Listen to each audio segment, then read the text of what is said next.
Welcome to the Ed Leaders Edge podcast, where we interview innovators and thought leaders in the field of education who are helping students thrive.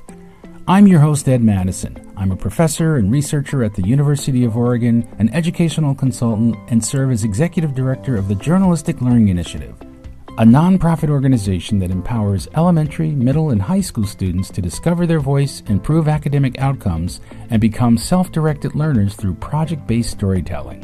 Welcome to our program. Welcome back to the podcast. Ken Facin is the interim superintendent of schools at Cambridge Central Schools in Cambridge, New York. And he has actually returned from retirement at the school that he once taught at. Welcome to the program. Good to speak with you. Thank you, Ed. Pleasure to be on. We had a sort of preliminary conversation about a week or so ago, and some wonderful topics came up that I wanted to speak with you. I know that throughout your educational career, this whole idea of student agency has been an important sort of hallmark. Tell me more about your thoughts about that and how it's important that we instill a sense of agency in our students. I think it's one of those things where student voice is sometimes neglected by adults, and I think when you empower students through their voice and you develop their agency where they can advocate for self and others, you'll find that students are very, very observant and offer some wonderful insights that I think sometimes the adults don't see. And so we have tried to include student voice in a lot of our committees, a lot of the work that we do. I happen to exercise this in a really big way when we had a huge water contamination issue in my prior school district. And, you know, it was a pretty horrific situation with drinking water and PFOA and in the water system. And so we held a student press conference, and the students demanded a new water source for their community and funds for that. And the Governor Cuomo at the time, responded. And this was 5 years ago, and the water source has just been connected in that community. And there's an example, the Commissioner of New York used that as an example of empowering students not only to have agency, but to take ownership of their lives and their situations. It's not always the adults that can move things forward. I think sometimes when we listen to younger people, we really get keen insights as adults. It's also such a affirming opportunity for them to realize that, that their words and their beliefs are heard and have meaning and can have an impact. I know in the work that we do at our nonprofit Journalistic Learning Initiative, I mean, journalism is, just encourages students to advocate for themselves, to identify problems in their communities and look to ways that those can be remedied. So there's a lot of alignment there.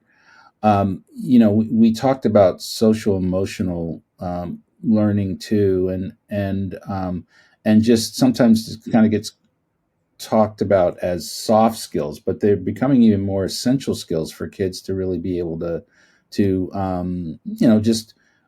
know how to reflect on their thinking and let's talk about that a little bit. Sure. I think, the whole purpose of giving children voice and giving students voice is about giving them value. And then that value translates into, well, what kind of people do we want to develop as school leaders and teachers?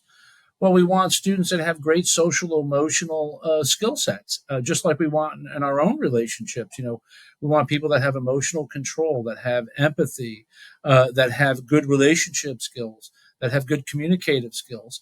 And these skills have always been pushed to the side because of science and math standards, when we know these are the essential life skills that lead to a high quality of life and a very productive life.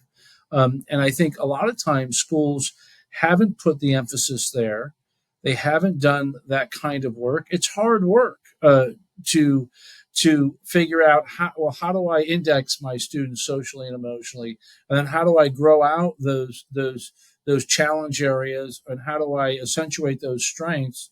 Well, we know as adults that For myself, as I've aged and I've had many trips around the sun, you start to live with your idiosyncratic behaviors and tendencies, and you start to push your strengths out to have a better self. And I think a lot of times in schools, those those types of learning episodes happen when kids make egregious mistakes or get in trouble, or and it's not the platform in which to develop students. It's that's a deficit platform. We really want to be asset driven and give kids the opportunity to have good oral skills in front of their peers, to be able to feel confident to share your opinion and your thoughts.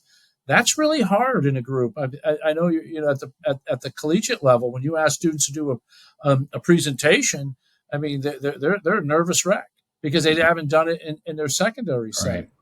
Yeah. Words like bonding, empathy, belonging, those are things we also need to focus in on in terms of just helping students. So not only sort of modeling, civil ways in which we engage with each other, but also, in a sense, making sure that our students are engaging with peers respectfully. This is a problem that I'm hearing post COVID, even though we're a little further away from it than we were. That a lot of the younger kids, kind of missed out on just the social cues about raising your hand, we line up before we exit, all those kinds of things. Civility matters. Kindness matters. I mean, I think you can disagree, but you don't have to be mean about it. And I think, you hit on human development. I think when we look at human development, I don't know how we unwed that from the educational process, because, all of us have active engagement from 0 to 5. When we become upright walkers, I think active engagement is part of our entire life history. That's why, staying in shape as you age, to have a much more, a much greater experience with your life as you get older, is so important. And I also think that, that whole agency piece is huge. And then that sense of belonging. From 11 to 15, pure belonging is the strongest asset that they bring to the table. And that can really go awry, because kids will belong regardless, because, there's something called civilization. People have to live together to survive. There's no Right. such thing as the sole person who can do this. So we're like herding animals. We have to be dependent on one another. And I think belonging to family, to faith, to school, to friends is a huge piece. And then, of course, bringing it all into perspective through reflection and teaching reflective processes where you make meaning out of things is so important. And I call that critical thinking. I mean, a lot of people struggle to define critical thinking, but critical thinking is being reflective and having a conversation with your mind and making meaning. Obviously, too much reflection can be depressive, right? I mean, and we don't want to have moderation in all of these attributes, but these are super important. And when I interview for positions, once the teacher candidate comes through the teacher interviews, the building principal interviews, I interview about life, because we know that if you look at Google and other tech companies, they're looking for really well-adjusted people that can handle criticism, that can share out, that have confidence, that have good social skill sets to be participants in the company and creativity. Scaffolding thinking is huge, and you can't do that. You can have a 130 IQ and not have the communicative skills and the social skill set, and you're a non-participant. But you could have an amazing amount of value, but you can't get it out. And I think that's what we're trying to do with kids. Not every kid is an outstanding math student, and that's okay, because we know that good employees and people who come to work who are highly productive have greater social emotional skills than those that aren't there. Let's step away from our conversation for a moment for me to tell you about the Journalistic Learning Initiative's innovative educational tools and services. Of special note is JLI's Comfort Corner initiative, a video library featuring near-peer role models sharing about their mental health journeys. This innovative resource destigmatizes mental health challenges, provides a gateway to seeking professional help, and supports your students in realizing they're not alone. If you're looking to make the best decision for your teaching staff and students about AI adoption, improving student engagement, strengthening writing skills, promoting social media mindfulness, or enhancing college and career readiness, please take a moment to visit our website at journalisticlearning.org. Our team of University of Oregon researchers offer customized AI tools, instructional materials, professional development, and consulting. Research confirms that students with journalistic learning experience outperform their peers on numerous key indicators for college and career readiness. At the heart of our work is empowering learners to become effective communicators. If you think about it, effective communication is critical in every human interaction, whether it's writing an essay for a grade or being interviewed to secure employment. Since 2015, JLI has benefited nearly 20,000 students and served schools in 15 states and the District of Columbia. I invite you to schedule an appointment to explore how JLI can improve your students' learning outcomes. Now back to our program. Well, speaking of social skills, the screen time is a hot topic amongst educators in terms of just trying to help students be a little bit more mindful about their use of devices, but also in particular social media. I'm just curious about how you're looking at that within your community. Yeah, that's an outstanding point. I think I would recommend everybody read The Anxious Generation by Jonathan Haidt. I think that's a really good encapsulation of how screen time could really impact the development of young people. And I think when we start to take a look at that, we looked at it in a deep dive in our school last year, and we met with students, we talked to them, and we ended up going to Yonder pouches, and we have no cell phone use. We have no cell phone use during the school day.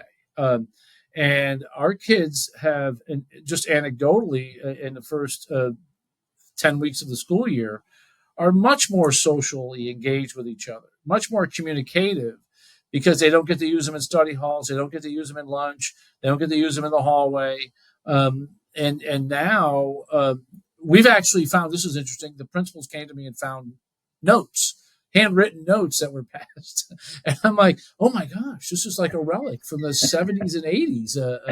We need to just like preserve this. This is so when you start to see handwritten notes, you start to get excited because, now the kids are using, some sort of old fashioned communicative tools to convey information. And I think, if you really think about the algorithms on some of the social media sites to release dopamine and all these other sort of addictive hormones that keep you opening your TikTok, opening your Snapchat, it's really sad. But I'm seeing a lot of good colleges now. Bennington College down the road from us, a lot of kids are getting rid of the cell phones. It's a much better experience for them. We may see a repeat of what happened with the cigarette industry in terms of just class action suits. I mean, I know the Seattle Public School District has already threatened to, make some lawsuits out there, just because there's definitely been, internal correspondence and testimony before Congress about the knowledge of this sort of the addictive nature of algorithms and, just. That's a wonderful point, Ed. It's outstanding. It's all Joe Camel again. You got the tobacco executives up there telling you it's not addictive. All their studies show it is. You have the same thing with the tech giants. They all come and they say, no, this isn't addictive. No, we're not. Absolutely, absolutely false testimony. It's really sad. We know, educators know the damage of social media, the addictive nature of social media. I had kids this school year, and my associate principal and principals came to me. We had kids crying because they couldn't get access to their phone in the first week of school. I mean, having absolute meltdowns, and we had to work, and we knew this was coming. So we worked with those parents, we worked with those children, it was like it's absolutely addictive when you see that, kind of yearning for the device, and the amount of time spent on the device. When you think about that, some kids up to 8 hours a day more. That's tough to compete with. Yeah. Let me ask you about and I've been asking a number of superintendents about just the sort of pervasive sort of narrative around public education. There is this sense that, our schools are failing, and and to the detriment, particularly in urban communities where the sort of voucher system is depleting the budgets of school districts, so that it's very difficult for them to do what they are mandated to do for all students. That's not to. It's not my. I'm not trying to demonize the charter movement, but it's complicated. It's a complicated thing. But I'm curious what your thoughts are about how do we improve public perceptions of the public public schooling. I think this is a great question, and I think you really touched on something that's super important. I think when you look at Jefferson and an educated populace, that was for the elite. That was absolutely not Horace Mann. Horace Mann, out of Mass, was the entire population of compulsory education. All students be educated, and I think public education. If I was to pick a singular government entity that has lifted more people, it has been the public school movement in the United States of America. It has been remarkable. My father had an 8th grade education, Italian immigrant, first generation, 8th grade. He's picking vegetables in a Connecticut farm. He goes off to Korea to be a combat veteran, right? So he never had an opportunity. But here I am sitting as a school superintendent, being an educational leader because of public schools, public colleges, and the access of that. And I think what public schools tend not to do is market and brand themselves for the good they do. We do a lot of good every day. We have challenges, and public schools work in this country. If you look at the majority of this country, they are all public school attendees. All different school systems have their challenges, whether it's urban, suburban, or rural. I am not against charter schools. I think charter schools have a place. I think the more opportunities we have for students to reach their potential, the better. We shouldn't, as public school leaders, we shouldn't frown upon the charter school movement. We should embrace it and be partners with it. I think whether it's through teacher exchanges, best practice exchanges. And look, some charter schools are gerrymandered. Let's be real. They're a selective process. If you don't get this done, you're out. My daughter just finished up Teach for America, working for charter schools in Boston. And so, I know the rigors of charter schools. Some of them are much more militant than people realize, and much more score driven. And when you start to talk about social emotional development, they're sterile in that arena. So I think schooling in general, I think across the nation, there should be a commission on, what are we seeking in the outcome of secondary school? What are we seeking to produce here? There's a lot of conflicting philosophies. Are we supposed to, produce workers for companies and factories? Are we trying to sort of curtail the college continuum? Our educational continuum is K-16. It's not a K-12 continuum like you see in other developed nations. If you go to Germany or other places, they've had the same apprenticeship program since 1820. In 9th grade, you determine if you're going apprentice or you're going college. We tried this big movement in this country to have every kid college ready. That was a big mistake. My brother has been a welder for 35 years in the same company, and a tremendous welder, gifted, right? I can't even tighten a bolt. So everybody has a place. It's just like, I think we tried to make everybody college ready and career ready at the same time. Well, guess what? They're two different things, Right. And I think we've tried to always put everything into one bowl. And I feel that's not the way we should have great prototypes across this country in public schools. And we do.